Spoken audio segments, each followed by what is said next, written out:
Okay बेटे देखो इधर, लास्ट क्लास में हमने यहां तक डिस्कस किया था कि how to find this mean absolute error, ठीक है, रिलेटिव एरर और फ्रैक्शनल एरर, ये 3 पॉइंट हमने डिस्कस किए थे। मतलब इससे भी पहले हमने डिस्कस किया था कि एरर्स कितने टाइप की हो सकती हैं।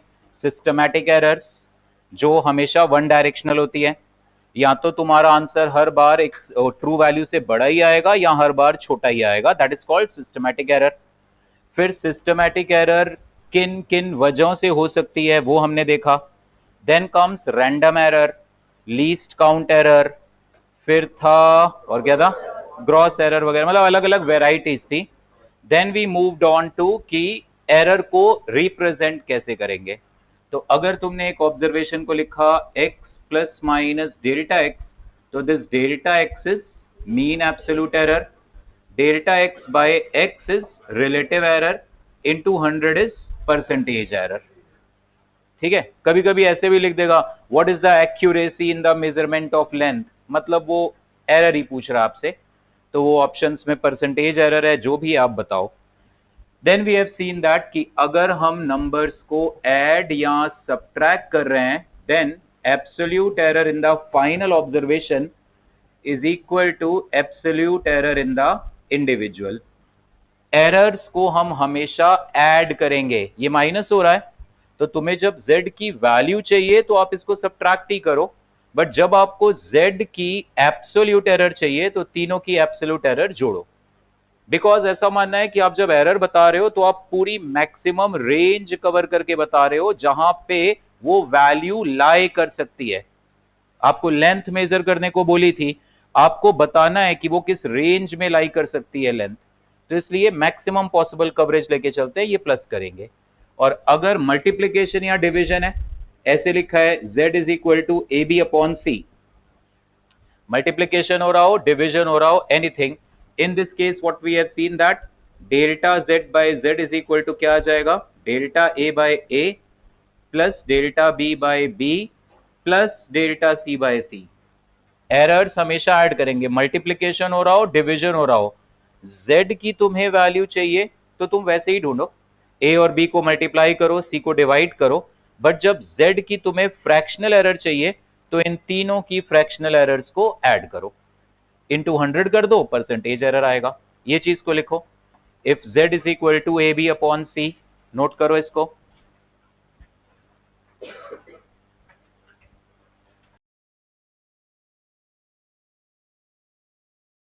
if z equal to ab upon c, then आगे लिख लो delta z by z। Right, next, propagation of errors, propagation of errors when measured value is raised to some power, propagation of errors when measured value is raised to some power। ठीक है, जैसे अगर मान लो ऐसे आया z is equal to a power 3, अब बोलो क्या करोगे, z equal to a cube आया, अब क्या करेंगे सोया बेटे बता तू, विनायक वीडियो ऑन करो बेटे। अगर z की वैल्यू a क्यूब है और मान ले मैंने तुझसे कहा कि a में 2% की एरर है, a कोई चीज थी मैंने मेजर करी है ना, a कुछ भी था, लेंथ था, मास था, टाइम था, कुछ भी था, मैंने मेजर करा, a में 2% की एरर आई। अब z एक और क्वांटिटी है जो a क्यूब के बराबर है, तो z में कितना एरर होगा, सिद्धार्थ बताओ। a इंटू ए, बेटा क्यूब का मतलब क्या है, a into a into a. मान ले यही होता a into b into c, तो क्या करते, delta z by z is delta a by a plus delta b by b करते, तो क्यूब का मतलब मल्टीप्लायर ही है। You can write this as z की वैल्यू है a इंटू a, मल्टीप्लीकेशन है ये तीनों। So what will be the value of delta z by z? That is delta a by a 3 बार आएगा, so that is 3 times delta a by a, यानी power सीधा सीधा multiplier में आ जाएगी।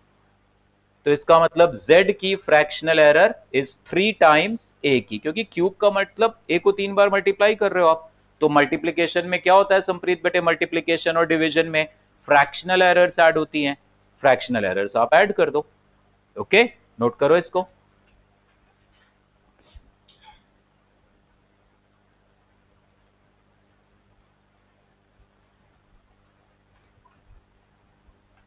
और अगर ऐसा लिखा है z is equal to 3a, 3a का क्या मतलब है गौरांग? 3a का मतलब a प्लस a, यानी एडिशन हो रहा है। और एडिशन सब्ट्रैक्शन में कौन सी एरर्स ऐड होती हैं? एब्सोल्यूट। तो इस केस में क्या आएगा? Delta z is 3 times delta a आएगा। ठीक है, नोट करो इसको भी।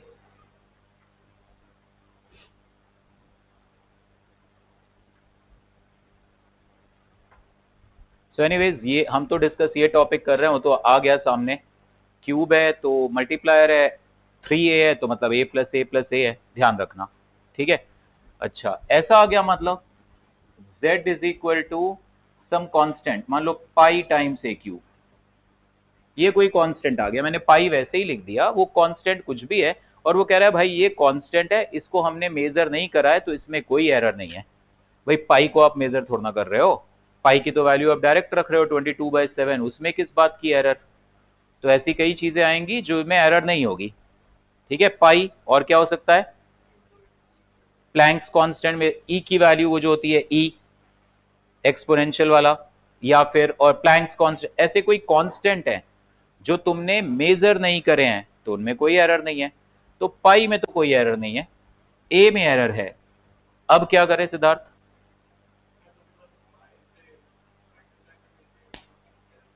नहीं, मतलब तुम कहना चाहते हो now delta Z by Z is 3 times और पाई भी और डेल्टा ए बाई ए। मतलब कुछ भी कहने से पहले हमें सोचना है, ऐसे नहीं आंसर दे देने हैं। सर पाई से मल्टीप्लाई कर दो, सर ब्रैकेट में क्या मतलब है? दिमाग लगाओ थोड़ा सा, सोचो कैसे करेंगे। अब ये पाई आ गया मल्टीप्लायर में, मुझे चाहिए है जेड में कितनी एरर है। चलो कल वाले तरीके से करते हैं जहां पे हमने वो मेथड लिया था ना, हमने विद एरर्स, देखते हैं जरा क्या आता है। इतना नोट कर लिया, आपके दिमाग में वो आना चाहिए। पिछली क्लास में किया था ना, z equal to a by b, फिर एरर्स के साथ लिखा था z plus minus delta z is a plus minus delta a. Division वाला शायद नहीं किया था हमने, वो भी आज करके देख लेते हैं। तो एक काम करो, जरा इसको जरा ट्राई मारो। आप अगले स्टेप में लिखो z plus minus delta z, उधर पाई तो पाई रहेगा, उसको तो तुमने मेजर करा नहीं बेटे। ए की जगह क्या लिखोगे? ए प्लस माइनस डेल्टा ए। और ये याद रखना एरर इज वेरी स्मॉल, तो बायनोमियल अप्रोक्सीमेशन लगाएंगे। जरा ट्राई मारो इसको, देखो क्या आता है तुम लोग का आंसर।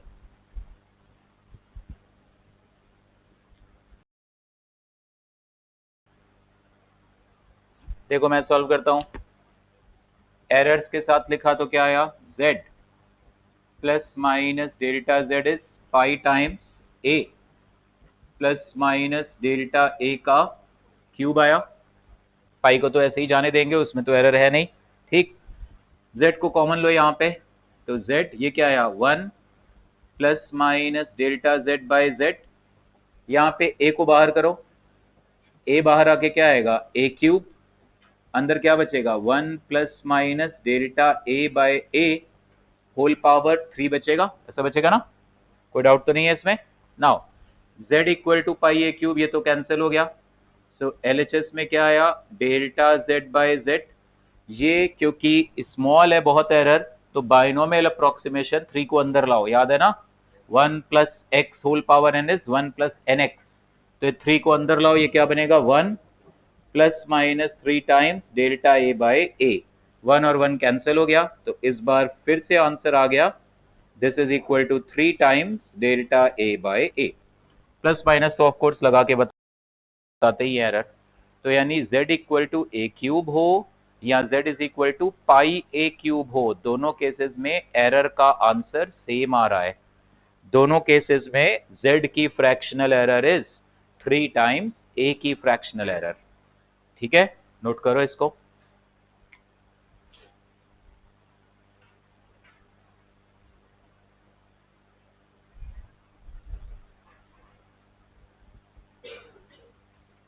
आया गीतांश समझ में ना? मान लो अच्छा ऐसे लिखा है z is equal to a cube into b square. अब क्या करोगे, ए में भी एरर है, बी में भी एरर है। ए और बी को मैंने मेजर किया, ए और बी में एरर है, कुछ मेजर किया है क्योंकि मैंने z की एरर। लक्ष्य बोल बेटे क्या होगी, उसी मेथड से जाओगे, बड़े प्यार से आंसर आएगा। ये क्या लिखोगे, a plus minus delta A का whole cube, b plus minus delta B का होल स्क्वायर। a कॉमन ले आओगे, b common, 1 plus minus delta A by A का होल क्यूब, वो 3 अंदर आएगा। b में आएगा 1 plus minus delta b by b का होल स्क्वायर, 2 अंदर आएगा। चेक करके देखना, घर पे अपने आप करके देखना, आपका आंसर आएगा इस बारी डेल्टा, मैं प्लस माइनस साइन नहीं लगा रहा, 3 times delta A by a plus 2 times delta b by b, ये आएगा आंसर। मतलब पावर्स मल्टीप्लायर्स में आ जाएंगी, ठीक है। z की fractional error is 3 times a की fractional error plus 2 times b की फ्रैक्शनल एरर, ठीक है। नोट करो इसको, इसको करके देखना, होमवर्क लिख लो, इसको अपने आप घर पे ट्राई करके देखना एक बारी, उसी मेथड से बड़े आराम से आंसर आएगा आपका। खुद से करके देखना सॉल्व इसको। हटा दो, ये सारे रिजल्ट जो भी हम डिस्कस कर रहे हैं, ये सारे, कभी तुम अटक जाओ कहीं, डिफरेंशिएशन से भी आएंगे। मान लो मैंने तुमसे कहा कि z is equal to 4x है, मैं a की जगह x लिख ले रहा हूं क्योंकि डिफरेंशिएशन में हमें आदत है dx dy dz की, इसलिए मैंने a हटा के x लिख दिया। वो कोई मतलब ऐसे कोई जस्ट चेंज किया है। तो x कोई भी वैल्यू मैंने मेजर करी थी, है ना, और z कितना आ रहा है 4x। मेरे को x में एरर पता है, z में एरर चाहिए, जरा इसको डिफरेंशिएट कर दो। अब डायरेक्ट डिफरेंशिएट करना सीखो, मैं अब ये नहीं बोलूंगा इसके रिस्पेक्ट में उसके रिस्पेक्ट में। आपसे मैं कहूंगा एक्स क्यूब का डिफरेंशिएशन क्या है, आप लिखोगे 3x स्क्वायर dx। मैं आपसे कहूंगा साइन x का डिफरेंशिएशन क्या है, आप लिखोगे cos x dx। याद आ रहा है ना, कैसे लिखते हैं, d by dx of sine x, ये कितना आ जाएगा cos x। So what is differentiation of sine x, differentiation of sine x is cos x dx, ऐसे लिखते हैं। d ऑफ साइन x का मतलब है साइन x का differentiation, that is cos x dx। यहां मैंने डायरेक्ट बोला साइन x का डिफरेंशिएशन यानी d ऑफ साइन x क्या है, cos x dx। मैंने आपसे कहा d of let's say z cube क्या है, d ऑफ z क्यूब है 3z स्क्वायर dz है, ठीक है। d ऑफ ln x क्या है, 1 upon x dx, d by dx of ln x क्या होता है 1 बाई x। तो ऐसे डायरेक्ट लिखना सीखो, ठीक है। वो dx को बस उधर ही ले जा रहे हैं, कोई बड़ी बात थोड़ा ना कर रहे हैं हम। आपको नहीं लिखना है ऐसे, आप एक एक स्टेप करके लिखो, कोई चक्कर नहीं है। सो z की वैल्यू कितनी थी 4x, दोनों तरफ डिफरेंशिएट करो, dz इज इक्वल टू क्या आएगा, d ऑफ 4x, 4 तो कांस्टेंट है, बाहर आ जाएगा। सो dz कितना आ जाएगा 4 टाइम्स dx, इसमें से इसको डिवाइड कर दो। सो dz अपॉन z कितना आ गया 4 टाइम्स, सॉरी ये तो यही हो गया ना, खत्म, डिवाइड क्यों कर रहे हैं हम। सो dz इज 4 टाइम्स dx आ गया हमारे पास, यानी z की absolute error is 4 times x की एब्सोल्यूट एरर। ये dz को, dx को, dy को मैं एब्सोल्यूट एरर ट्रीट करूंगा। dx अपॉन x क्या होगा, फ्रैक्शनल एरर इंटू 100% एरर। आराम से आप डिफरेंशिएशन, तुम्हें वो नहीं समझ में आ रहा, जल्दी लग रहा है, तुम आराम से डिफरेंशिएट करो। मान लो ऐसे आ गया z equal to x cube, तो मुझे इसका खैर डायरेक्ट रिजल्ट पता है कि z की fractional error equal to 3 times x की फ्रैक्शनल एरर। एडिशन हो रहा है, सब्ट्रैक्शन हो रहा है, तो एब्सोल्यूट एरर्स को ऐड करो। डिवीजन और मल्टीप्लिकेशन में फ्रैक्शनल एरर्स को, वी नो दैट, बट फिर भी डिफरेंशिएशन वाले मेथड से देखे तो मैं पूरा लिख देता हूं। चलो x के रिस्पेक्ट में इसको डिफरेंशिएट करो, क्या आएगा dz by dx, d by dx of x cube क्या आएगा 3x स्क्वायर। तो dz क्या आ गया 3x स्क्वायर dx। मान लो तुमसे मैंने z की एब्सोल्यूट एरर ही पूछी होती, तुम सीधे यहीं से बता सकते थे delta z equal to 3x square times delta x, चलता, कोई दिक्कत नहीं है। बट फ्रैक्शनल पे जाना है तो डेल्टा इसमें से इसको डिवाइड कर दो जरा। सो इसमें से इसको डिवाइड करो, क्या आएगा dz by z, is equal to 3 times x square by x cube क्या आ जाएगा अपॉन एक्स, तो 3 टाइम्स dx अपॉन एक्स आ जाएगा। सो z की fractional error is 3 times x। तो कभी अटक जाओ आप डिफरेंशिएशन की हेल्प ले लो, कोई दिक्कत नहीं है। और डिफरेंशिएशन में संप्रीत बेटे dx को dy को dz को क्या ट्रीट करो एब्सोल्यूट एरर्स। दोनों नोट करो एग्जांपल।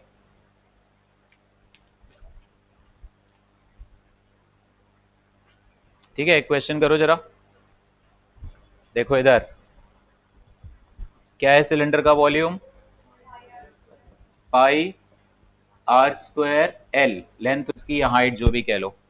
पाई का तो कोई चक्कर नहीं है, इसको हमने मेजर नहीं किया है। ये क्या हो रहा है भाई, पावर मल्टीप्लायर ये सब हो रहा है।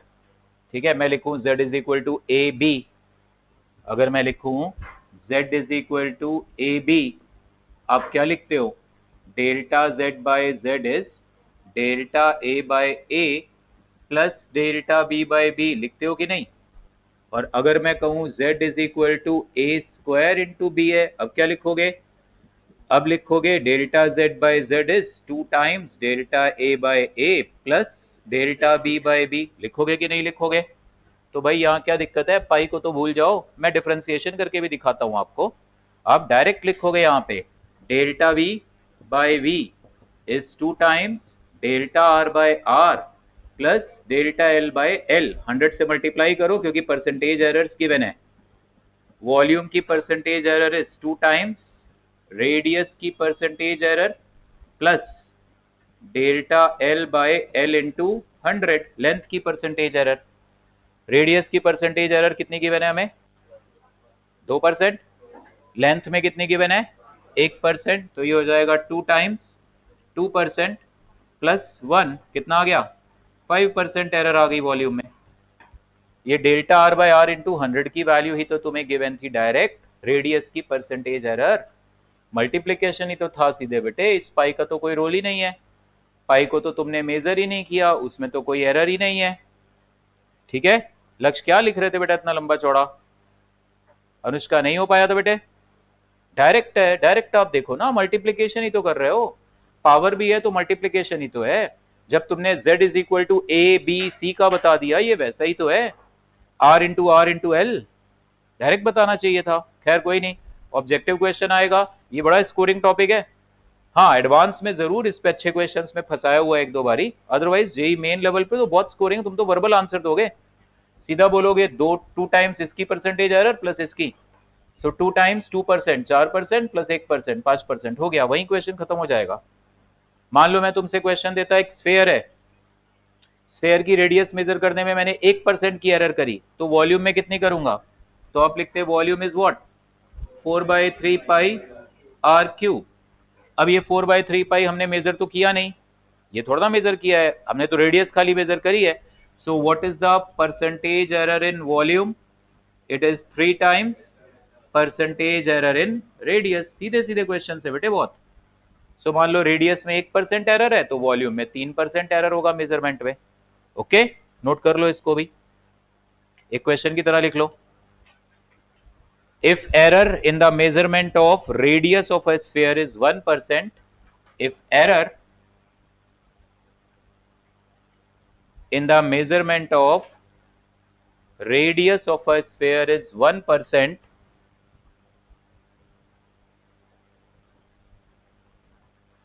then what will be the error in the measurement of volume? What will be the error in the measurement of volume?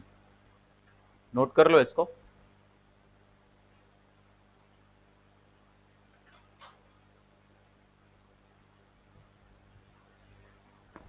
ठीक है, तो आपने कहा कि भाई इस रेडियस में 2% की एरर है, तो 2% की एरर है तो इसका मतलब एब्सोल्यूट एरर 0.02 ही बनी ना। अब क्या लिखोगे, आप लिखोगे delta r upon r into 100 is 2%, r की वैल्यू 1 है तो डेल्टा आर कितना आ जाएगा 2/100 यानी 0.02 mm ये आएगा। तो इसका मतलब आप कह रहे हो कि भाई इस स्फेयर का जो रेडियस मैंने मेजर करा है 1 mm, उसमें यार 2% की एरर हो सकती है। मतलब ये 1 mm से 0.02 कम या 0.02 ज्यादा कुछ भी हो सकता है। ठीक है, अब आई वॉल्यूम की बारी। सो हमने ये वॉल्यूम कैलकुलेट करा 4/3 पाई आर क्यूब। अगर तो रेडियस 1 है, 1 रखूंगा तो वॉल्यूम मेरे पास 4/3 पाई इंटू 1 का क्यूब आएगा। सो आर को मैंने जब 1 रखा तो वॉल्यूम आया 4/3 पाई इंटू 1 का क्यूब आया। और जब मैंने आर को रखा 1.02 या 0.98 भी, अब वॉल्यूम कितना आ रहा है मेरे पास 4/3 पाई इंटू 1 प्लस 0.02 का क्यूब। यहाँ पे बाइनोमियल अप्रोक्सीमेशन लगा दो। मैंने कहा ना एरर्स आर स्मॉल, ये सारे जो हमारे रिजल्ट बने हैं ये मानते हुए कि एरर्स आर स्मॉल। ठीक है, तो बाइनोमियल अप्रोक्सीमेशन ये 3 अंदर आएगा, ये क्या बन जाएगा 4/3 पाई इंटू 1 प्लस 0.06 बन जाएगा वॉल्यूम। इसका मतलब अब ये वॉल्यूम कितना आ रहा है 4/3 पाई, यहाँ पे अब क्यूब तो दिस इज 1 प्लस 0.02 का होल क्यूब था, तो ये 1 प्लस 3 कर दिया। ठीक है, सो 4/3 पाई इंटू 1 आया प्लस 4/3 पाई इंटू 0.06 आया। 4/3 पाई इंटू 1 ये हमारा ओरिजिनल वॉल्यूम था, तो दिस वॉल्यूम v डैश कितना आ गया हमारे पास v प्लस, इसको मैं क्या लिखूंगा डेल्टा v लिख दूंगा। दिस 4/3 पाई इंटू 0.06 को मैंने क्या लिखा डेल्टा v लिखा, है ना। सो अब यहां से आप देखो डेल्टा v बाय v कितना आ रहा है, डेल्टा v बाय v आ रहा है 4/3 पाई 0.06 और v कितना है 4/3 पाई इंटू 1, तो 4π/3 4π/3 कैंसल, 0.06 ये 0.06 आ गया, यानी delta v upon v into 100 कितना आ गया 6% आ गया, तो 6% आंसर आ गया। रेडियस में अगर 2% की एरर थी तो वॉल्यूम में 6%, 3 गुनी error. But it is valid, again I am repeating, when Anantveer सामने ध्यान दो बेटे, व्हेन एरर इज स्मॉल। तुमने कोई चीज मेजर करनी थी 1 मिलीमीटर, अब 1 की जगह 1.02 हो गया, उतनी जरा सी एरर चलेगी, कोई दिक्कत नहीं है। ये नहीं कि 1 mm की बजाय सर मेरा आंसर 1.5 mm आ गया 1.6 है, ये बहुत ज्यादा एरर है। अब यहाँ पे तुम फिर बाइनोमियल अप्रोक्सीमेशन नहीं लगा पाओगे। तुम अगर मान लो यहाँ पे बोलते हो सर 0.5 mm की मेरी एरर है 50%, 1 प्लस 0.5 के होल क्यूब को मैं अब 3 को अंदर थोड़ा ना ला पाऊंगा, अब बाइनोमियल अप्रोक्सीमेशन नहीं लगेगा, फिर मुझे डायरेक्ट 1.5 का ही क्यूब करना पड़ेगा। सो बड़ी बड़ी एरर्स के लिए ये सब रिजल्ट नहीं यूज करो, आप प्रॉपर सॉल्व करो। ठीक है, कि अगर आपकी एक्यूरेट वैल्यू थी 100 तो फाइनल वैल्यू क्या आई, और अब अगर आपने 100 की जगह 140 मेजर किया, 40% की एरर, तो फाइनल वैल्यू क्या आ रही होगी, निकालो और सॉल्व करो। ठीक है, तो इस तरह से काम करता है कि आपने रेडियस 1 के बजाय 1.02 थी तो वॉल्यूम 0.06 की रेंज में चला गया, 3 गुना बढ़ गया आगे उसकी एरर। ओके, नोट कर लो, इसको करना है तो यहां से स्टार्ट कर लो।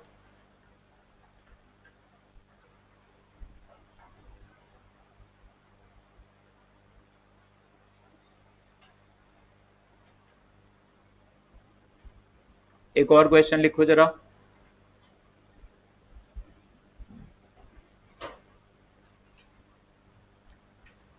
To find acceleration due to gravity g, to find acceleration due to gravity g at a particular place on earth, to find acceleration due to gravity g at a particular place on earth, we use a simple pendulum.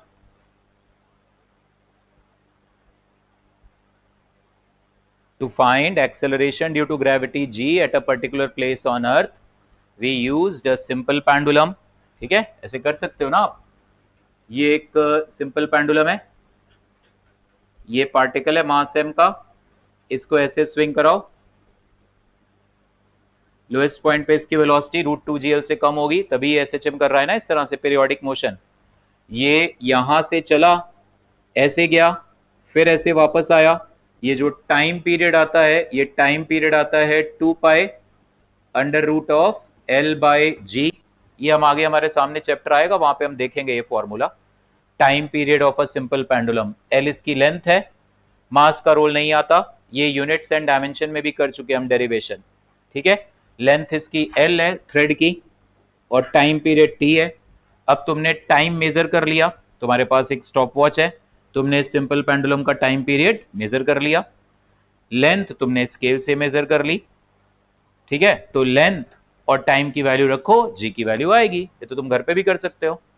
मान लो मैं तुमसे कहूं जरा check करो जी की value कितनी आती है, तो एक लेंथ आप धागा ले लो, सुई धागे वाला धागा ले लो, आप नीचे कोई छोटी सी बॉल बांध दो, आप किसी भी तरीके से स्विंग कराओ और चेक करो एक ऑसिलेशन में कितना टाइम लगा स्टॉप वॉच से, किसी भी तरीके से मोबाइल की स्टॉप वॉच चला के टाइम पीरियड को रखो, दोबारा एक्सपेरिमेंट करो तीसरी बार, देखो तुम्हारे अलग अलग आंसर बनेंगे। कहां पे गड़बड़, वो स्टॉप वॉच को चलाने और रोकने में ही गड़बड़ करोगे। एकदम से जैसे ही ये गया, जैसे ही वापस आया, तुरंत तुम्हें स्टॉप वॉच बंद करनी है ना, उसमें डिले होगा तुमसे। लेंथ मेजर करोगे किसी स्केल से, उसका कुछ लीस्ट काउंट है, वहां गड़बड़ करोगे। तो मान लो लेंथ मेजर करने में मैंने 2% की एरर करी, टाइम पीरियड मेजर करने में मैंने 3% की एरर करी। मैं घर पे एक्सपेरिमेंट कर रहा था, जी की वैल्यू चेक कर रहा था। चेक करना रणवीर, आज घर पे जरा देखना जी की वैल्यू क्या निकल के आती है, और तुम्हें खुद पता लग जाएगा मैं कितनी बड़ी बड़ी एरर कर रहा हूँ। 9.8 की जगह देखना क्या ही आंसर आएंगे तुम लोगों के। ऐसा भी नहीं होगा 9.8 की जगह 100 आ गया आंसर, मतलब शायद किसी का 15 आ जाए, किसी का 12 आ जाए। करके देखना एक बार ऐसे ही घर पे टाइम पास थोड़ा, ठीक है। लेंथ आप नाप लेना, कोई बॉल बांध लेना छोटी सी, ठीक है, स्विंग कर आगे देख लेना एक बारी, ठीक। सो लेंथ मेजर करने में मैंने अगर इतनी एरर करी है, टाइम पीरियड मेजर करने में अगर मैंने इतनी एरर करी है, तो बताओ जी में कितनी परसेंटेज एरर होगी, जरा फटाफट बताओ। आगे क्वेश्चन कंप्लीट कर लो। If percentage error in length and time period are 2 and 3%, if percentage error in length and time period are 2 and 3%, then find percentage error in G। हाँ जी बेटे, 8 देखते हैं, देखते हैं बेटे क्या हुआ। सिद्धार्थ टाइम लग रहा है बेटे, देखो इधर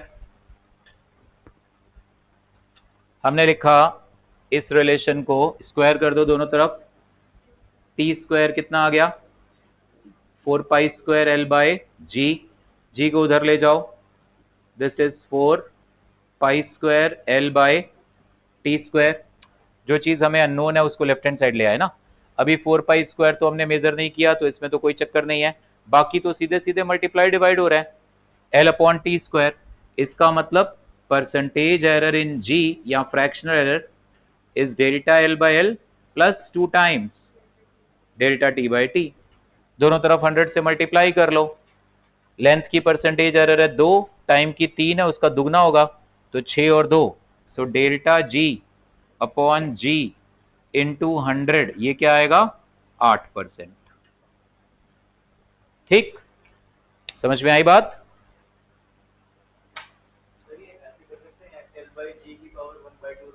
हाँ हाँ हाँ हो जाएगा। तुम लिखोगे डेल्टा टी बाई टी, ऐसे भी कर सकते हो आप, कोई दिक्कत नहीं है।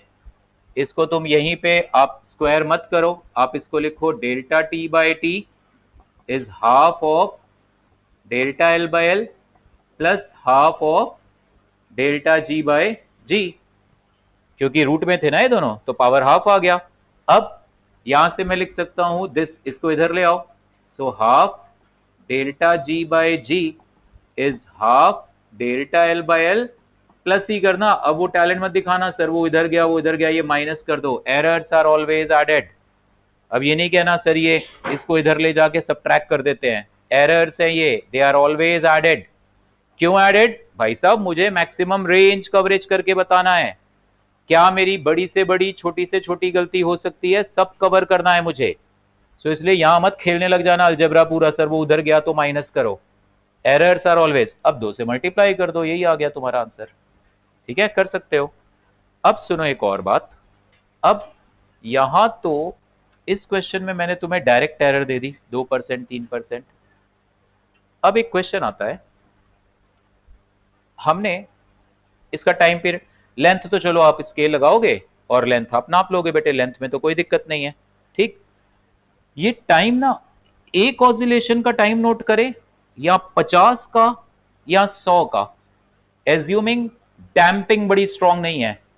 पता चला तुम जहां एक्सपेरिमेंट कर रहे हो वहां पे हवा ही इतनी तेज चल रही है कि ये सिंपल पेंडुलम ही पूरा इधर उधर हिली जा रहा है, या एयर फ्रिक्शन इतना जबरदस्त है कि ये फटाफट ही रुक गया। एज्यूमिंग डैम्पिंग नेग्लिजिबल है, तो मुझे फायदा एक ऑसिलेशन का टाइम मेजर कर देना, क्योंकि मुझे तो एक ऑसिलेशन का ही टाइम चाहिए था। कैपिटल टी होता है एक ऑसिलेशन में लगा टाइम। यहां से अगर चला गया, वापस आया, वापस आ गया, एक ऑसिलेशन हो गया। या यहां से चला लो, गया, वापस आ गया, एक ऑसिलेशन का टाइम हो गया। ठीक, या मेरे पास घड़ी है, मेरी पास जो घड़ी है उसका लीस्ट काउंट है 1 सेकेंड, स्टॉप वॉच है, उसमें टाइम आता है 0 1 2 3, उसका लीस्ट काउंट 1 सेकेंड है। एक ऑसिलेशन का टाइम मेजर करने में मेरे से एरर कम होगी फाइनली जी के मेजरमेंट में, या फिर मैं 50 ऑसिलेशन का टाइम नोट करूं। ठीक है, एक क्वेश्चन करके देखते हैं। इसी क्वेश्चन को अब मैं थोड़ा सा ट्विस्ट करके करा रहा हूं आपको। आया था एक बारी, ये एनसीईआरटी बुक में भी है और ये जेईई एडवांस में भी आया था एक बारी। Right the question, length is measured with a scale having least count 1 mm.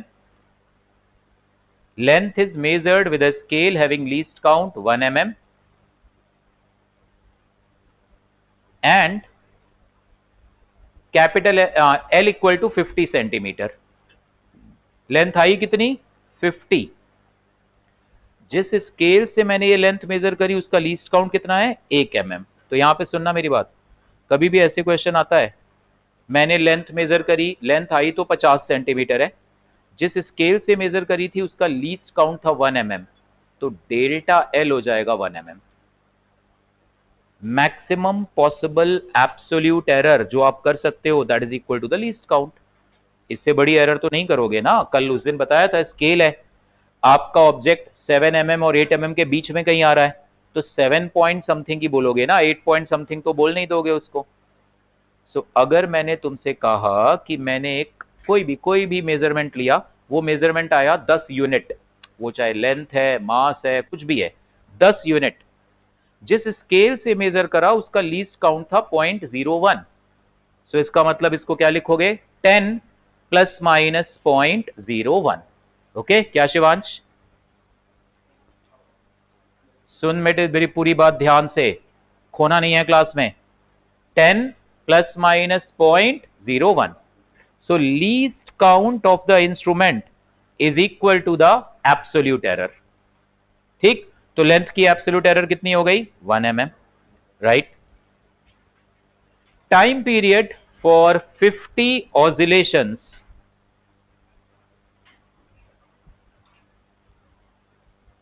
is 100 seconds। Time period for 50 oscillations is 100 seconds and it is measured with a stopwatch। It is measured with a stopwatch having least count of 1 second। It is measured with a stopwatch having least count of 1 second। Then find percentage error in G।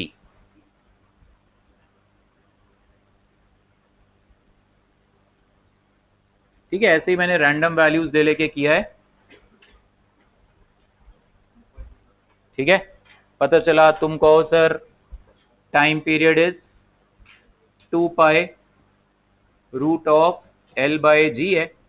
ठीक है, time हमने कितना major किया है? 50 oscillations का time कितना है? 100, तो एक का कितना हुआ? 2 सेकेंड। लेंथ हमने कितनी मेजर करी है? 50 सेंटीमीटर, यानी 0.5 अपॉन जी, स्क्वायर करो, 2 और 2 तो कैंसल, सो ये कितना आ गया? 1 अपॉन पाई स्क्वायर कितना आ गया? 0.5 अपॉन जी, जी की वैल्यू कितनी आई? 0.5 इंटू पाई स्क्वायर की वैल्यू लगभग 10 होती है, तो तुम कहोगे सर ये तो 5 आ गया, 5 मीटर पर सेकेंड स्क्वायर। मैं अभी एरर्स की तरफ नहीं गया, मैं बस ये बताना चाह रहा हूँ, कल को तुम ये ना कहना सर ये तो जी के, भाई मैंने ये जो लेंथ, ये टाइम, ये ऐसे ही रैंडम ले लिया, क्योंकि अभी हमारे इस क्वेश्चन का पर्पस है एरर्स कैसे कैलकुलेट करना, तो इसलिए मैंने रैंडम डेटा ले लिया। फिर तुम कल को मेरे पास आओ, कहो सर ये जी की वैल्यू तो 5 आ गई, तो मैं फिर सिंपल सा जवाब दे दूंगा, बेटा किसने का अर्थ पे ये एक्सपेरिमेंट कर रहे हैं, हम किसी और प्लेनेट पे हैं जहाँ पे जी की वैल्यू 5 है। मतलब इस चीज से परेशान नहीं होना, सर ये तो जी की वैल्यू कुछ और ही आ गई, 9.8 आनी थी, तो हाइपोथेटिकल मान लो हम किसी और प्लेनेट पे हैं जहाँ पे जी की वैल्यू शायद इतनी है। ठीक, अब जरा एरर पे दिमाग लगाओ अपना थोड़ी देर, फिर मैं बताऊंगा, तो आपको रियलाइज होगा आप कैसी एरर्स कर रहे हो, किस तरह की आप एरर्स कर रहे हो, है ना। एरर पढ़ रहे हो, खुद भी तो जानो हम कैसी गलतियां कर रहे हैं। यस लक्ष्य? नहीं, अब ये तो मेरे को सॉल्व करना पड़ेगा बेटे, क्योंकि मैंने कहा ना डेटा तो मैंने ऐसे रैंडम उठा लिया है, उससे तो जी की वैल्यू 5 आ गई है, ठीक है, तो डेटा मैंने ऐसे ही रैंडम लिया है, उससे कोई दिक्कत नहीं है, हम तो कॉन्सेप्ट सीख रहे हैं। वैल्यू मैं कुछ भी रख दूं, बहुत ही एब्सर्ड भी नहीं रखी कि जी की वैल्यू निगेटिव, कुछ निगेटिव आने का खैर सवाल ही नहीं उठता, सब तो पॉजिटिव वैल्यूज है। सोचो और बताओ। हाँ, एक मिनट देखते हैं। देखो आपने लिखा time period is 2 pi under root of l by g, ऐसे पूरा प्रॉपर लिखा करो बेटे, एक एक स्टेप बारीकी से क्लियर होना चाहिए। स्क्वायर करा दोनों साइड, टी स्क्वायर कितना आ गया 4 पाई स्क्वायर एल बाई जी, जी कितना आ गया 4 pi square L by T square, so delta g by g is delta l by l plus 2 times delta t by t है। ये रहा डेल्टा एल, हमें पता है लेंथ हमने मेजर करी है स्केल से, उसका लीस्ट काउंट कितना है 1 mm, यानी डेल्टा एल कितना है 1 mm, सो 1 mm यानी 10 रेज पावर -3, और लेंथ कितनी थी 50 सेंटीमीटर बोला शायद, 50 सेंटीमीटर है, तो इंटू 10 रेज पावर -2। ये भी ध्यान रखा करो, ये मीटर में तो ये भी मीटर में, यहाँ दोनों को सेंटीमीटर सेंटीमीटर कर लो, यूनिटलेस है तो दोनों को चाहो तो सेंटीमीटर सेंटीमीटर कर लो, मैंने दोनों को मीटर मीटर कर दिया, इसमें तो कोई दिक्कत नहीं है। नाउ इसमें दिक्कत है 2 times delta t by T में हमें दिक्कत आ रही है। क्यों दिक्कत आ रही है सोया बेटे, क्या दिक्कत है? डेल्टा टी क्या है अनुष्का बेटे? एक टाइम पीरियड को मेजर करने में हुई एब्सोल्यूट एरर, एक टाइम पीरियड। तो बोलो लक्ष्य अभी क्या करें? तुमने इसको लिखा है 1/100, तुमने इसको 1/100 लिखा है, क्यों? तुमने लिखा है ना 1/100, क्यों बताओ? मे भी सही लिखा हो, मे भी, मैं नहीं जानता, मैं तो तुमसे तुम्हारे लिखने का एक्सप्लेनेशन मांग रहा हूं, बोलो। मेरी आई है नहीं बेटे, मेरे को मेथड बता, मेरे को फाइनल आंसर नहीं चाहिए। हाँ,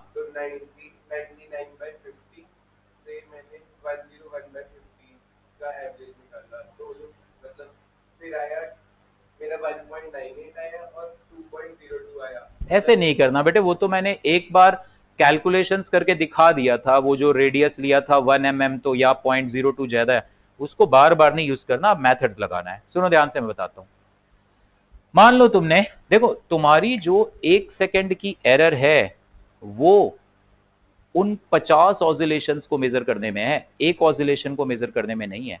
तुमने टाइम किसका नोट किया है? 50 ऑसिलेशन का। टाइम कितना नोट किया? 100 सेकंड।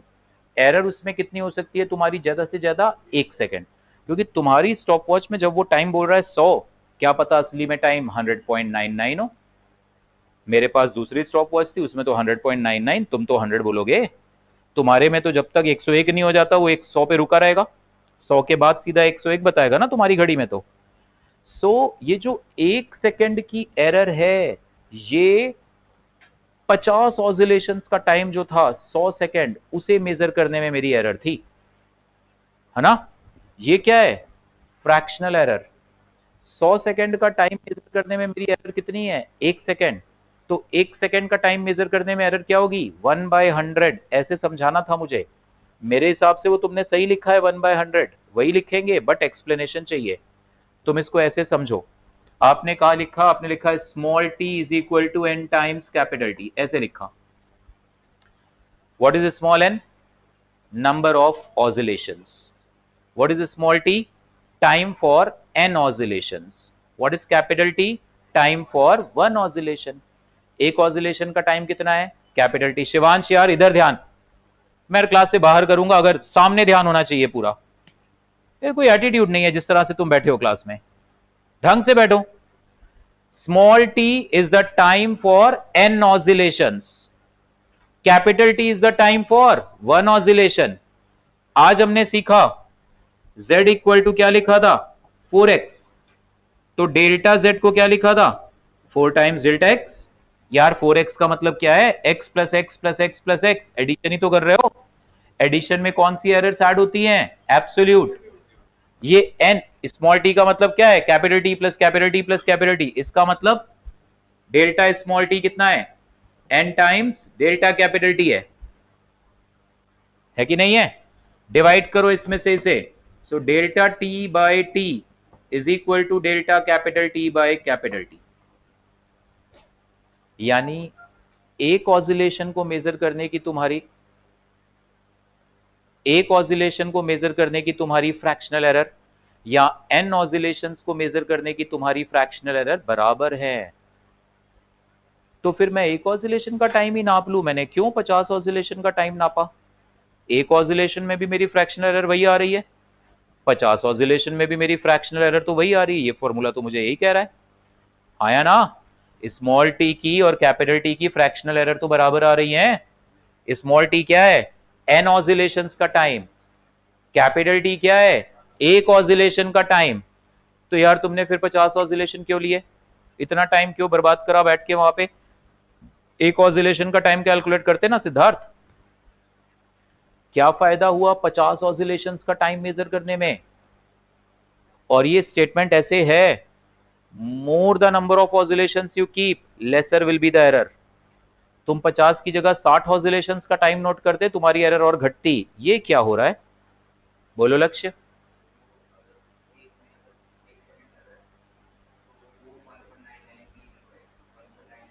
ऐसे नहीं, और बेटर सुनो, सुनो मेरी बात। इस रिलेशन में मेरे पास जो स्टॉप वॉच है, उस स्टॉप वॉच का लीस्ट काउंट कितना है? 1 सेकेंड। मैं 50 ऑसिलेशन का टाइम नोट करूं या 60 का या 70 का, एरर तो 1 सेकेंड की ही करूंगा, हाँ या ना? ये डेल्टा टी फिक्स है, दिस इज 1 सेकेंड। तुम कोई और घड़ी ले आए जिसका लीस्ट काउंट था 0.1, तो ये डेल्टा स्मॉल टी 0.1 है। तो इन सब में कौन फिक्स है? डेल्टा स्मॉल टी फिक्स है। तुम्हारे हाथ में जो स्टॉप वॉच है उसका लीस्ट काउंट 1 सेकेंड है। तुम 50 ऑसिलेशन का टाइम नोट करो या 60 का या 70 का या 80 का, ये तुम हमेशा 1 सेकेंड रखोगे। तुम देखोगे तुम्हारी घड़ी का लीस्ट काउंट क्या था? 1 सेकेंड। उससे बड़ी एरर, अब कोई बेवकूफी है ना, वहां 100 दिख रहा है बोलेगा 101, 100 दिख रहा है तो 100 ही बोलोगे ना। ये तो कोई एरर नहीं हुई ना, 100 दिख रहा है सर मैंने 101 बोल दिया। ये तो आंखें भी खराब नहीं बोल सकते ऐसे, भाई 100 या तो दिख नहीं रहा ठीक से, 101 तो नहीं बोलेंगे। मैक्सिमम एरर में क्या कर सकता हूं? 1 सेकेंड। वो क्यों? क्योंकि हो सकता है एक्चुअल टाइम 100.9999 था, मैं तो 100 बोलूंगा। मेरी एरर हद से हद क्या हो सकती है? 1 से। ये फिक्स है। तो स्मॉल टी जितना ज्यादा होगा, जितना ज्यादा, 50 ऑसिलेशन का टाइम क्या निकाला तुमने? 100 सेकेंड। तुम 60 ऑसिलेशन का टाइम लगभग 120 के आसपास बोलते। तो ये जितना तुम ज्यादा ऑसिलेशन लोगे, ये स्मॉल टी उतना ज्यादा नहीं होता जाएगा, तो ये वैल्यू उतनी छोटी नहीं होती जाएगी। इसीलिए more the number of oscillations you keep, lesser will be the error, because delta small t fix है। t तुम जितना ज्यादा करोगे ये फ्रैक्शन उतना क्या हो जाएगा? छोटा। तो यहां पे मैं इसकी जगह ये रख दूंगा यहां पे। तो ये क्या आ जाएगा मेरे पास? दिस इज ये क्या बनेगा ऊपर जाके? 1/10 ना, 1/500 plus 2 times delta t by t. 100 से मल्टीप्लाई कर दो, तो delta g by g into 100, ये आ गया 100 बाय, आजा बेटे, 100/50 500 प्लस 2 टाइम्स डेल्टा टी था 1, टी कितना था? 100 इंटू 100, ये आंसर आ गया मेरा। इतनी एरर है, ये 2% हो गई और ये कितनी हो गई 0.2, तो आंसर क्या आ गया 2.2%। तो क्यों ज्यादा ऑसिलेशंस रखने में हमें फायदा है, समझ में आई बात? दोबारा रिपीट कर रहा हूं, ये फिक्स है, ये घड़ी के लीस्ट काउंट के हिसाब से तुम और एक्यूरेट घड़ी ले आए जिसमें लीस्ट काउंट 0.1 सेकेंड है, तो ये 0.1 सेकेंड हो जाएगा, ये फिक्स रहेगा। तुम 50 ऑसिलेशन का टाइम नोट करो या 60 का या 70 का, ओके, नोट कर लो इसको।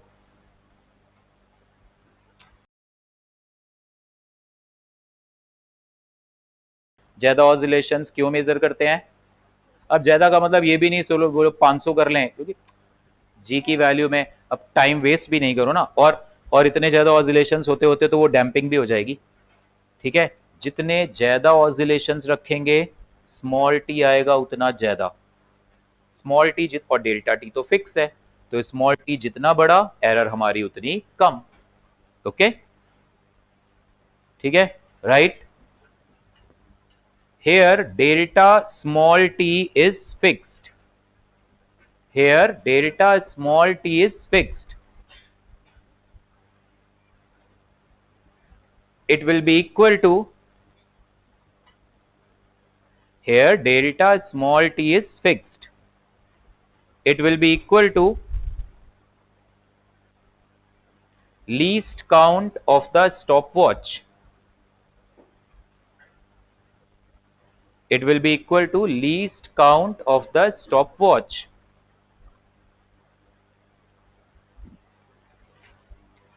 So more oscillations means small t is large. More oscillations mean small t is large.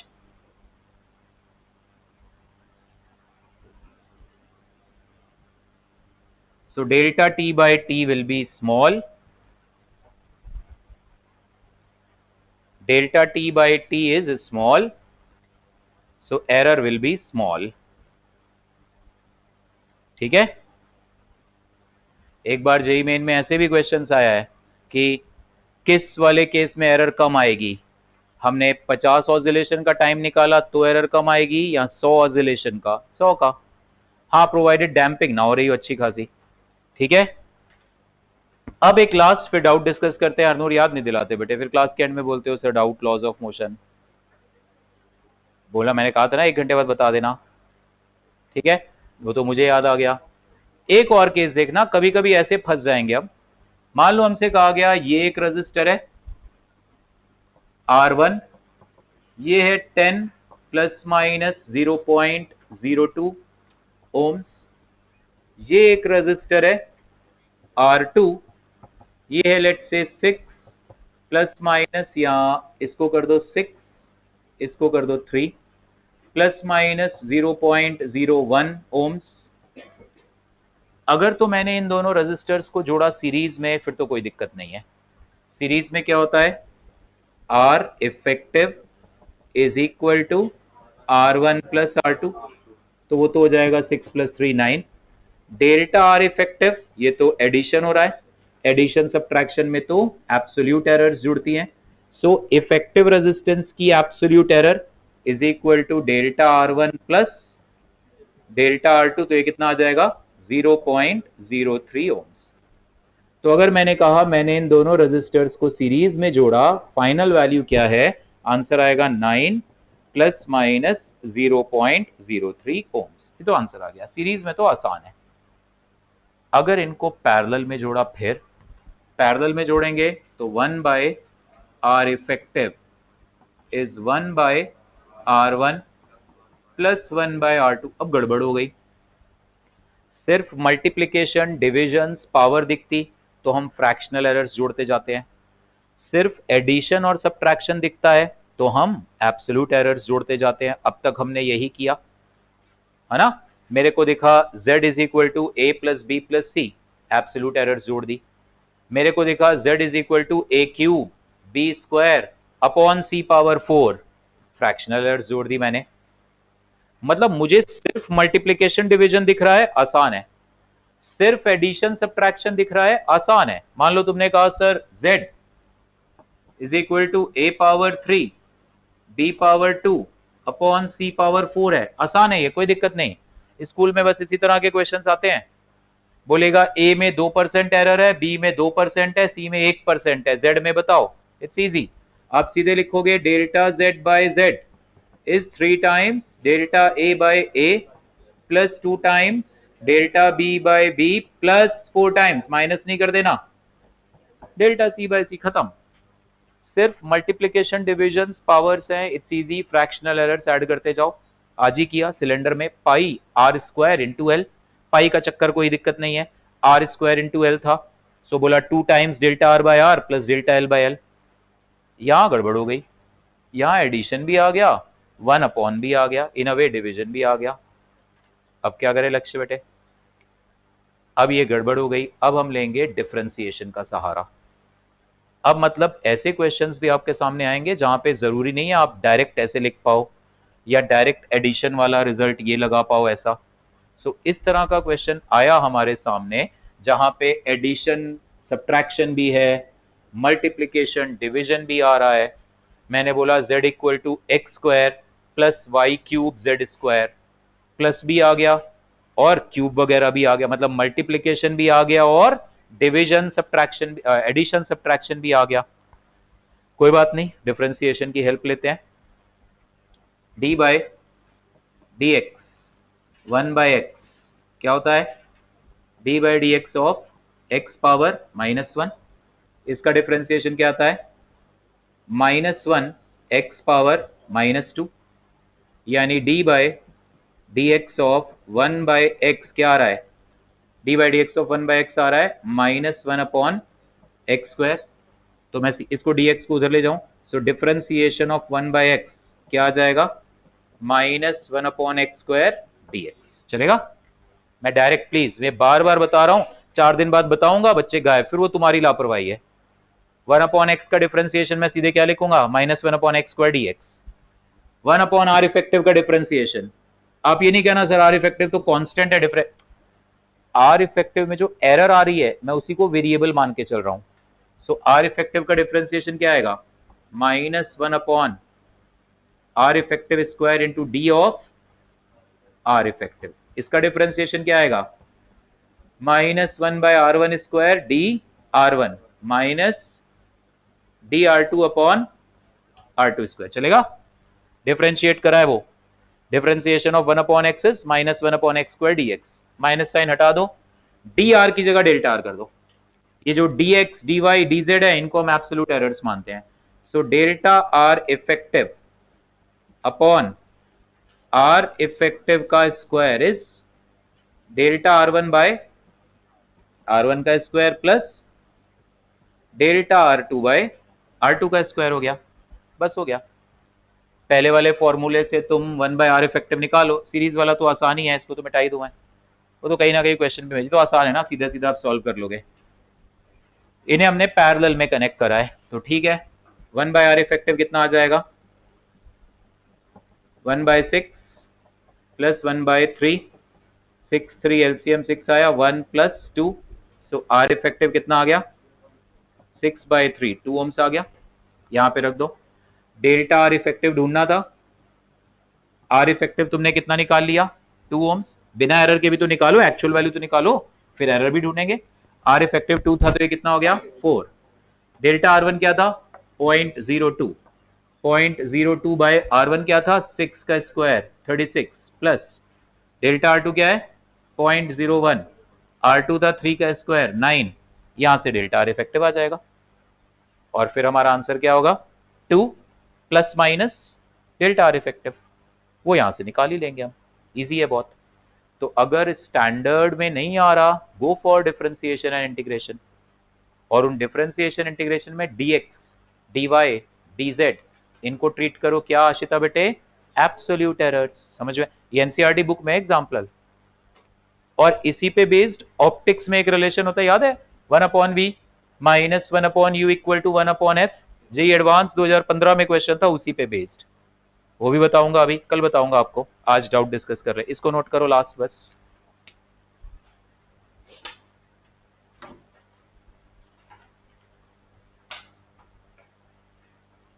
देखना इधर, ये बुक का क्वेश्चन, गैलेक्सी बुक का। Particle of mass m is attached to one end of a string of length L while the other end is fixed to a point H above the horizontal table. The particle is made to revolve in a circle on the table so as to make p revolutions. If the particle is to be, अच्छा ये conical pendulum का question है बेटे। इस तरह से ये table है, ऐसे ये टेबल है बेटा, इस टेबल से h हाइट ऊपर, यहां पर ये फिक्स पॉइंट है और ये ऐसे रस्सी है l लेंथ की और ये पार्टिकल है मास m, ये लेंथ क्या है l, और ये टेबल से हाइट हमें क्या दे रखी है h। समझ पाए थे कि नहीं क्वेश्चन को? ये क्वेश्चन आप समझना है क्या? ये टेबल है ऐसे, ये टेबल है, टेबल से h ऊपर, यहां पे फिक्स पॉइंट है, रस्सी की लेंथ है h से बड़ी है तो रस्सी टेढ़ी होगी ऐसे। अब तुम पार्टिकल को ऐसे ऐसे घुमा, मतलब ये तो फिक्स है, तुमने पार्टिकल को यहाँ पे स्पीड दे दी ऐसे, तो ये पार्टिकल गोल गोल ऐसे सर्कल में घूमने लग जाएगा टेबल के ऊपर, है ना? तो ये पार्टिकल टेबल के ऊपर गोल गोल घूम रहा है, मैं वो सर्कल यहां नहीं दिखा पाऊंगा, फ्रंट व्यू देख रहे हैं, इस व्यू में पार्टिकल किधर जा रहा है इस वक्त? अंदर। किस स्पीड से जा रहा है? v। कह रहा है ये 1 सेकेंड में p रेवोल्यूशंस कवर कर रहा है, तो p की मैक्सिमम वैल्यू क्या हो सकती है ताकि ये टेबल के साथ टच में बना रहे? ये ऐसे गोल गोल कोनिकल पेंडुलम की तरह घूम रहा है। करो जरा क्वेश्चन, पहले तो समझा नहीं होगा मुझे लग रहा है ऐसे, है ना? अब समझ गए? पहले पिक्चर क्लियर है कि नहीं दिमाग में? टेबल है, टेबल के ऊपर पार्टिकल रखा है और गोल गोल तुम ऐसे घुमा रहे हो, तुम मत घुमाओ, छत से टांग दिया उसको, टेबल पे ऐसे स्पीड दे दो और टेबल स्मूथ है तो वो गोल गोल खुद ब खुद घूमता रहेगा सर्कल में। सर्कल का रेडियस कितना होगा अनुष्का बेटे? The radius of the circle will be this बेटे, √L square minus h square, Pythagoras से सर्कल में घूमेगा ना। ये कोनिकल पेंडुलम का क्वेश्चन है, कह रहा है ये p रेवोल्यूशंस पर सेकंड कर रहा है, p 1 सेकंड में कितने रेवोल्यूशंस? p। तो p की मैक्स वैल्यू बतानी है सो दैट ये टेबल के साथ कांटेक्ट ना छोड़े। करो। नहीं, स्लैग क्यों होगी रस्सी? क्यों हो सकती है? स्पीड दी हुई है तुमने, ऐसे ऐसे सर्कल में घूमता जा रहा पार्टिकल, स्पीड दी हुई है हमने, स्लैग होने का सवाल ही नहीं उठता इस केस में। तो अंदर की ओर मैं वेलोसिटी देता ऐसे, अंदर की ओर, यहां आ जाता पार्टिकल, फिर ये रस्सी स्लैग हो जाती। इधर ये पार्टिकल यहां नहीं, ये पार्टिकल यहां से हमेशा और दूर है, यहां से आगे नहीं जा पाएगा ये पार्टिकल, यहां से पास आया तो रस्सी स्लैग, और यहां से दूर जा नहीं रहा, पास हम ला नहीं रहे इसको, ठीक है? इसको तुम बहुत तेज स्पीड दे दोगे ऊपर उठ जाएगा, बहुत तेज स्पीड दे दोगे ना ये ऊपर उठ जाएगा ऐसे। सोचो अगर तुम ऐसे कोनिकल पेंडुलम को अपने हाथ घुमा रहे हो, बड़ी तेज कर दो घुमाते घुमाते, तो वो ऊपर उठना शुरू हो जाएगा, ठीक है? क्यों? अभी बताता हूं, आप सोचो तो ज्यादा अच्छा है, मैं क्यों बताऊं? आप दिमाग लगाओ,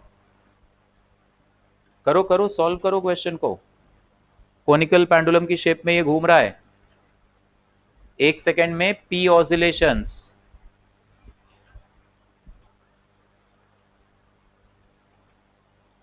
देखो इधर, ये रस्सी का टेंशन आएगा T, ये इसका वेट आएगा नीचे mg, ये आएगा ऊपर की ओर नॉर्मल फोर्स n, ठीक? ये सर्कल का रेडियस आएगा r, ठीक? ये एंगल है मान लो थीटा, तो ये एंगल भी कितना हो गया? थीटा। वर्टिकल डायरेक्शन में तो कोई मोशन नहीं है, ये तो टेबल पे घूम रहा है ऐसे गोल गोल, सो वर्टिकल डायरेक्शन में तो कोई मोशन नहीं है। समझ रहे हो बात को या नहीं? वर्टिकल फोर्सेस बैलेंस करो, T cos theta plus n is equal to what? mg आ जाएगा, ठीक है कि नहीं? नाउ T का जो हॉरिजॉन्टल कंपोनेंट है that is T sin theta, वो क्या देगा इसे? Centripetal force mv square by r, radius fix है, एंगल फिक्स है, सब कुछ तो फिक्स है, उसी रेडियस में घूमता जा रहा है। अगर मैंने इसकी स्पीड और बढ़ा दी, स्पीड और बढ़ा दी तो क्या होगा? टेंशन और ज्यादा हो जाएगा रस्सी में। टेंशन अगर रस्सी में और ज्यादा हो गया, थीटा फिक्स है, टेंशन अगर रस्सी में और ज्यादा हो गया तो नॉर्मल फोर्स घटेगा, क्योंकि this plus this equal to constant है, उसका वेट। तुमने इस पार्टिकल की स्पीड और ज्यादा करी, स्पीड ज्यादा करोगे तो टेंशन और ज्यादा, थीटा को कुछ नहीं हो रहा, it is a constant. Speed ज्यादा करोगे तो टेंशन ज्यादा होगा, टेंशन ज्यादा होगा तो नॉर्मल फोर्स कम होगा। जैसे जैसे स्पीड इसकी तेज दोगे इसको, एक बार तुमने फेंका, दूसरी बार और तेज स्पीड दी, तीसरी बार और तेज, इतनी ज्यादा स्पीड दे दी कि एन कितना हो गया, 0। ये मैक्सिमम है, क्वेश्चन में वही कह रहा है। कह रहा है बताओ मैक्सिमम स्पीड क्या रख सकते हैं ताकि ये टेबल से कांटेक्ट ना छोड़े। तो एकदम बाउंड्री लाइन पे आ जाओ कि जस्ट कांटेक्ट बस अब गया, ठीक। इतना तेज तुमने इसको चलाया, टी इतना ज्यादा हो गया कि ये एन बेचारा 0 हो गया, ठीक। तो यहां से टी कितना आ जाएगा, mg बाय कॉस थीटा आ जाएगा। यहाँ पे टी की वैल्यू रखो, mg बाय कॉस थीटा क्या आ जाएगा, mg sine theta. This is equal to m v square by r, m और m कट जाएगा, वी स्क्वायर कितना आ जाएगा, g times r sine theta. Sine theta कितना है, साइन थीटा है r बाय l ना, तो ये कितना आ जाएगा, v square is equal to g r, sine theta की value r by l, so r square by l आ जाएगा ये वी स्क्वायर।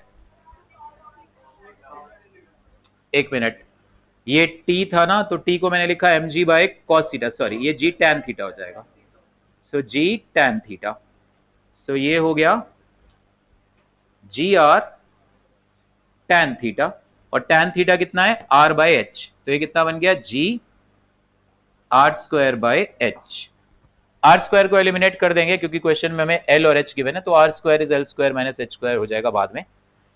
कह रहा है पी की मैक्सिमम वैल्यू, पी क्या था, एक सेकेंड में होने वाले ऑसिलेशंस। अगर ये v स्पीड से घूम रहा है, ठीक है, तो इसका टाइम पीरियड कितना आएगा, टाइम पीरियड आएगा इसका 2 पाई आर बाय वी, ठीक है। सो p कितना होगा, p होगा 1 अपॉन टी, ये कितना आएगा, v बाय 2 पाई आर। तो जब तुमने v की मैक्सिमम वैल्यू ली तो p की मैक्सिमम वैल्यू आ गई। सो p की मैक्सिमम वैल्यू कितनी आ गई, p इज इक्वल टू आ रहा है v by 2 pi r, so 1 upon 2 pi, और v square by r square क्या आ रहा है, g बाय एच, तो v बाय आर क्या आ जाएगा, under root g by h. हो गया क्वेश्चन खत्म। सो p की मैक्सिमम वैल्यू होनी चाहिए ये 1 upon 2 pi root g by h. इससे तेज अगर तुमने फ्रीक्वेंसी दी, यानी स्पीड और तेज करी, ये ऊपर उठने लग जाएगा। क्यों ऊपर उठेगा, क्योंकि अब ये t cos थीटा mg से बड़ा हो जाएगा। इस फ्रीक्वेंसी पर t cos थीटा mg के बराबर है, n 0 हो गया।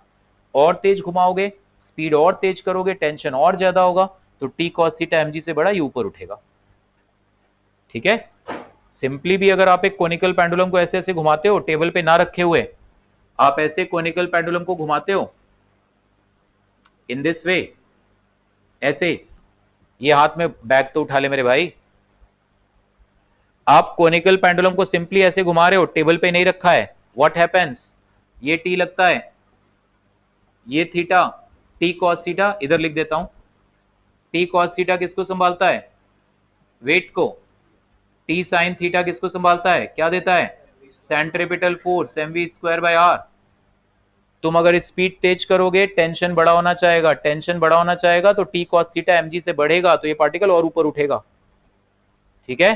तो अच्छा क्वेश्चन है, इसको दोबारा सॉल्व करना, 3.20 इट इज, खुद से सॉल्व करना एक बारी, ओके, नोट कर लो जल्दी।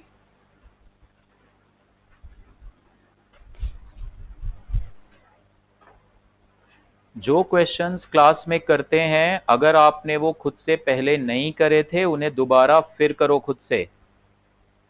और आज 15 क्वेश्चंस एरर्स के खत्म। और शिवांश, होमवर्क रजिस्टर सेपरेट होना चाहिए तुम लोगों का, संप्रीत मेक अ सेपरेट, ऐसे मत करो हाँ है, नहीं है कॉमा, नहीं कॉमा है, तो वो रजिस्टर कल सबके पास होना चाहिए, ठीक है। मेंटेन अ सेपरेट रजिस्टर, जिसमें जो भी होमवर्क है वो होना चाहिए उसमें, कल मैं चेक करूंगा। और कोई एक्सक्यूज नहीं, सर मैं ये कर रहा था, मैं वो कर रहा था, 15 क्वेश्चन होने चाहिए। कौन सा बेटे, आजा बेटे, ये वाला क्वेश्चन 3.20, 3.27 देखते हैं इसी पेज का, पेज 199 है बेटे हरनूर, पेज 199।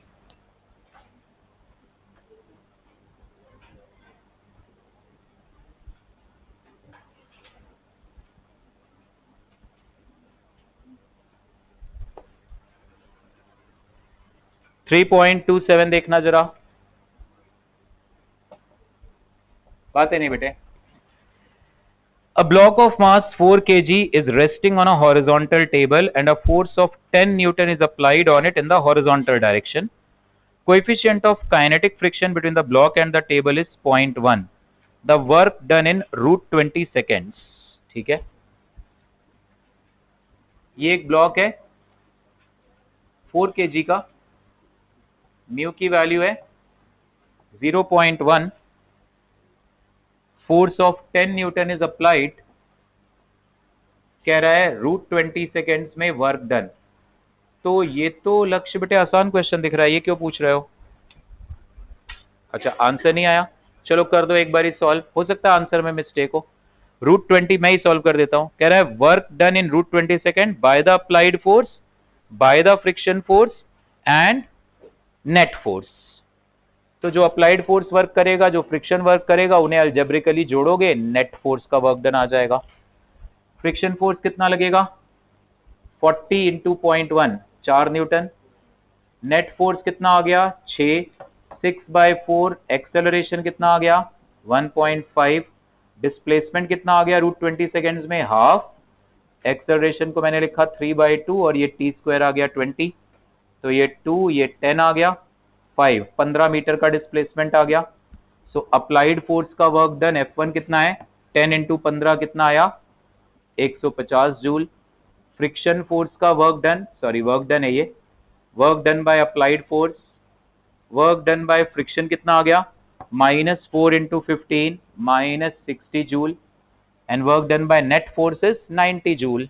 सो इसका आंसर होगा बाय द अप्लाइड फोर्स 150 सही है, बाय द फ्रिक्शनल फोर्स -60 है, by the applied force and the net force सही है, सारे ऑप्शन सही है, ऑल आर करेक्ट। उन्होंने माइनस साइन नहीं लगाया बस, ये तो इजी था बेटे। तुम्हारा क्या आंसर, क्या गलती कर दी? हाँ माइनस होगा, by the frictional force it is -60 joule. ठीक है, तो नेट वर्क डन आ जाएगा +150 -60। तो ऐसे आसान भी होते हैं बेटे अच्छे। अब पिछला अच्छा क्वेश्चन था, वो डेफिनेटली पढ़ के आप आइडिया ही नहीं लगा पाए कि मोशन कैसे हो रहा है। हो जाता है, सीख रहे हो, बट ये तो सबसे होना चाहिए क्वेश्चन। बोलो बेटे अर्नूर कौन सा पेज नंबर बताओ? पेज 129, क्वेश्चन नंबर, पेज 125 पे क्वेश्चन नंबर 35 देखते हैं। हाँ 129 पे 35th question.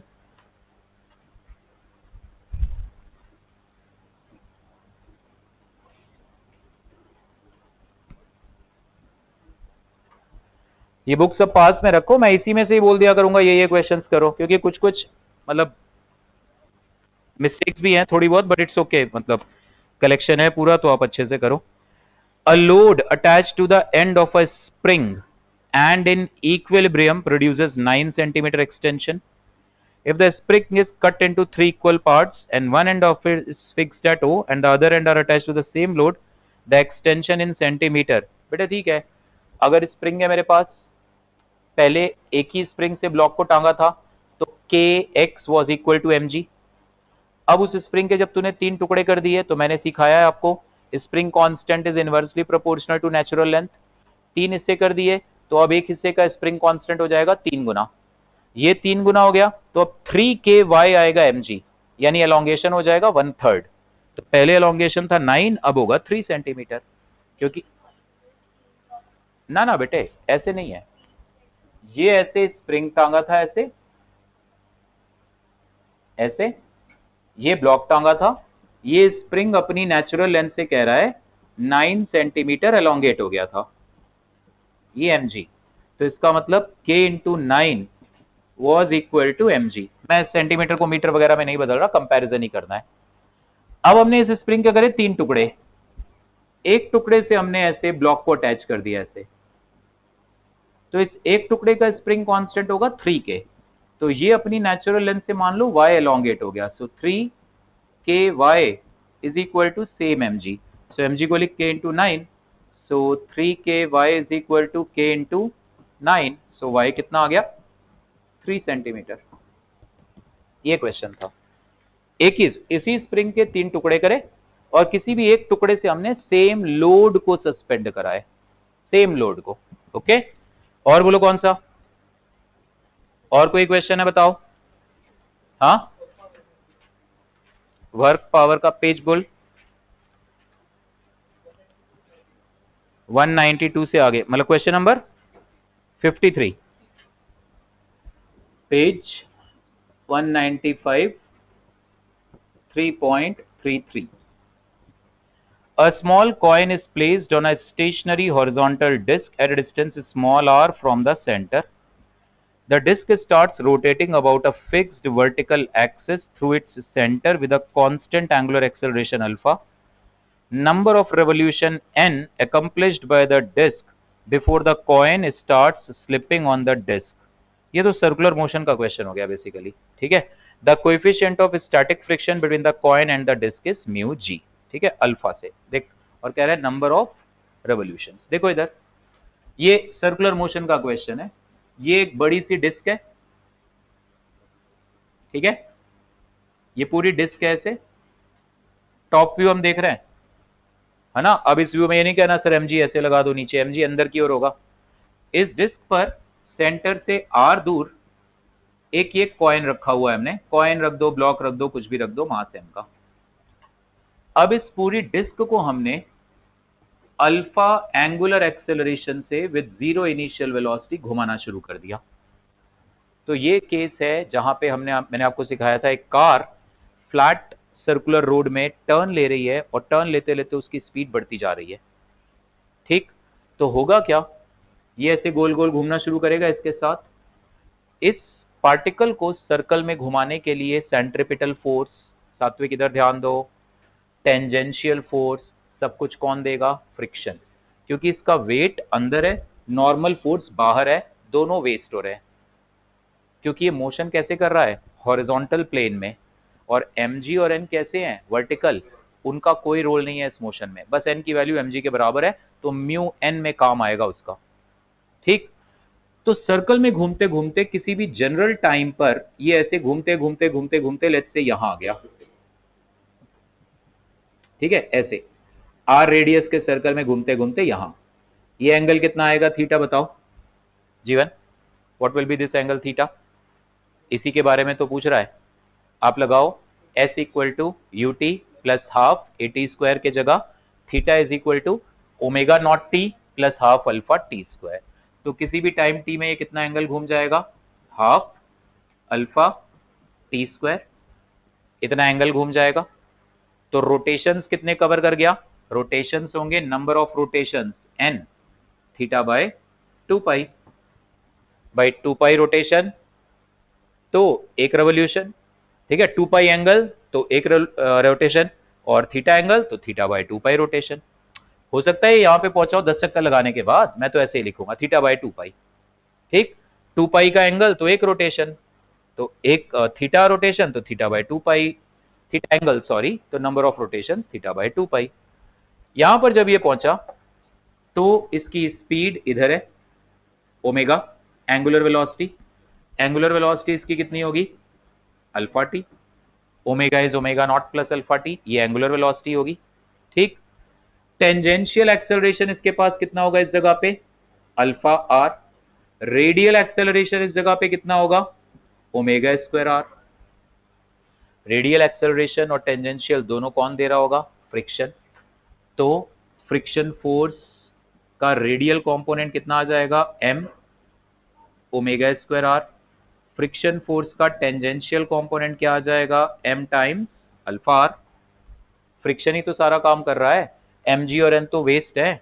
Again I am repeating, car on a flat road वाला एग्जांपल है ये, कार को सेंट्रिपिटल एक्सेलरेशन भी फ्रिक्शन दे रहा है, टेंजेंशियल फोर्स भी फ्रिक्शन दे रहा है, स्क्वायर करके ऐड करो दोनों करो, तो f कितना आ जाएगा, under root of F R square plus F tangential square, क्योंकि ये f रेडियल और f टेंजेंशियल 90 डिग्री पे है, तो रिजल्टेंट यही आएगा। तो ये कितना आ जाएगा, m तो बाहर ही कर लो, r भी बाहर ही आ जाएगा, under root omega power 4 plus alpha square आ जाएगा। m और r को तो बाहर ही कर लो ना रूट के, समझ आ रही है, वो आप सॉल्विंग करोगे खुद लिखोगे तो आएगा, और खुद नहीं लिखोगे, यहाँ पे कॉपी करके छोड़ दोगे तो वो भी कोई फायदा नहीं है फिर। ओमेगा की वैल्यू अल्फा टी लिख दो, अल्फा कांस्टेंट है। अब ये कितना आ जाएगा friction, I am writing here M R under root of omega की वैल्यू कितनी है alpha T, so alpha T whole power 4 plus alpha square. जैसे जैसे टाइम बीतता जाएगा फ्रिक्शन फोर्स बढ़ता जाएगा, और जैसे ही फ्रिक्शन अपनी लिमिटिंग पे आएगा this will be on the verge of slipping. तो एफ को लिखो equal to mu S M G that is equal to M R under root alpha power 4 T power 4 plus alpha square. M और M cancel, यहां से time निकाल लो, वो time को यहां रख दो, टी स्क्वायर निकाल लो वहां से, थीटा आ जाएगा, थीटा बाय 2 पाई आंसर आ जाएगा। ठीक है, टी मत निकालो, टी स्क्वायर निकालो, टी पावर 4 आएगा उसका अंडर रूट ले लेना। ठीक है, हो जाएगा, बड़े आराम से हो जाएगा। क्या आ जाएगा देख लो, स्क्वायर करो दोनों side, mu s g this mu s sorry mu s g by r का square this is equal to what, t power 4 हमने अल्फा स्क्वायर कॉमन ले लो, तो ये कितना बचेगा, अल्फा स्क्वायर कॉमन लिया ना, तो ये क्या आ जाएगा alpha square T power 4 plus 1। Alpha square को इधर ले आना, टी पावर 4 सीधे सीधे आ जाएगा -1 करके, टी पावर 4 का रूट ले लेना, टी स्क्वायर आएगा, आगे बस कैलकुलेशन है, theta by 2 pi is the answer. ठीक है, नोट कर लो। और ये सब क्वेश्चंस खुद दोबारा करो। अब आज का होमवर्क आपका कायदे से है वो 15, और ये जो 3-4 करे हमने, इन्हें दोबारा करो अपने आप से, चेक करो कि कैसे क्वेश्चन सॉल्व करा हुआ है। और बताओ कौन सा, देखो इधर बेटे, पेज 195 पे ही 3.35। A particle moves with a speed v in a circle of radius r. X component of the average velocity of the particle in a half revolution as shown in figure. ठीक है,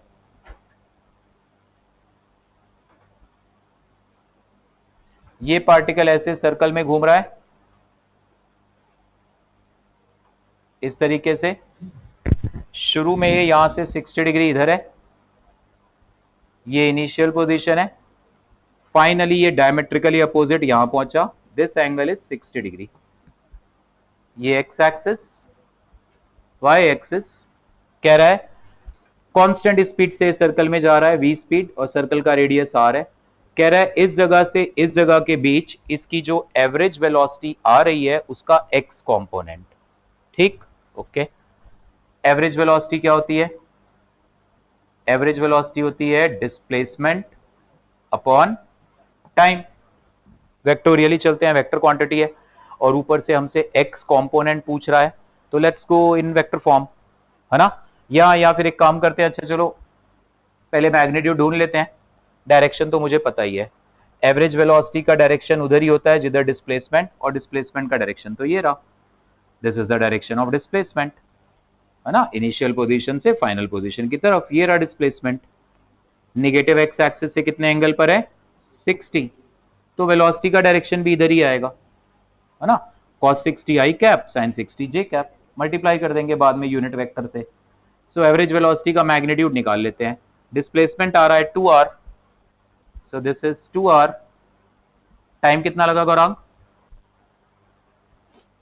time कितना लगा particle को यहां से यहां तक आने में, कांस्टेंट स्पीड से आ रहा है, कितना डिस्टेंस ट्रेवल करा इसने पाई आर, किस स्पीड पे v, टाइम कितना लगेगा इसको पाई आर बाय v, ये टाइम लगेगा, आया ना। टाइम ये मत कहना सर 2r बाय v, भाई ये v स्पीड से ऐसे घूम रहा है आधे सर्कल में, तो इतनी डिस्टेंस कवर करने में टाइम कितना लगाएगा पाई आर बाय v, है ना, यहां से यहां थोड़ना गया है, वो तो डिस्प्लेसमेंट हम ये लेते हैं। ठीक है, सो ये आ जाएगा r और r कैंसिल, ये कितना आ गया 2v बाय पाई, ये आ गया मैग्नीट्यूड। अब मुझे चाहिए है इसको प्रॉपर वेक्टर फॉर्म में लिखना, तो वेक्टर फॉर्म में किसी भी चीज को कैसे लिखते हैं, वेक्टर फॉर्म में किसी भी चीज को लिखते हैं into n cap, magnitude into unit vector उसके डायरेक्शन का, है ना। ये कौन सा डायरेक्शन है, ये वाला डायरेक्शन है, इस डायरेक्शन का यूनिट वेक्टर क्या होगा एन कैप, ये एक वेक्टर मान लो 1 यूनिट का, इधर 1 यूनिट का 1 cos 60, सो माइनस cos 60 आई कैप माइनस साइन 60 जे कैप, यही होगा ना यूनिट वेक्टर। मैं आपसे कहूं मुझे एक यूनिट वेक्टर बताओ जो ऐसे हो, मैग्नीट्यूड 1 का, ये एंगल 60 का, तो लिखो ना 1 cos 60 माइनस आई कैप 1 sin 60 माइनस जे कैप, डन। तो इसको मल्टीप्लाई कर दो, यहाँ पे कितना आ गया 2v by pi into minus 1/2 I cap minus √3/2 J cap. So what is the x component, 2v upon pi into minus 1/2, 2 घट गया minus v by pi. So what is the average velocity along x-axis? Minus v by pi I cap। ऐसे ही j cap भी निकाल लो। Okay तो थोड़ा सा vector का use था, काइनेमेटिक्स का क्वेश्चन था ये तो। चलो ओके बेटा।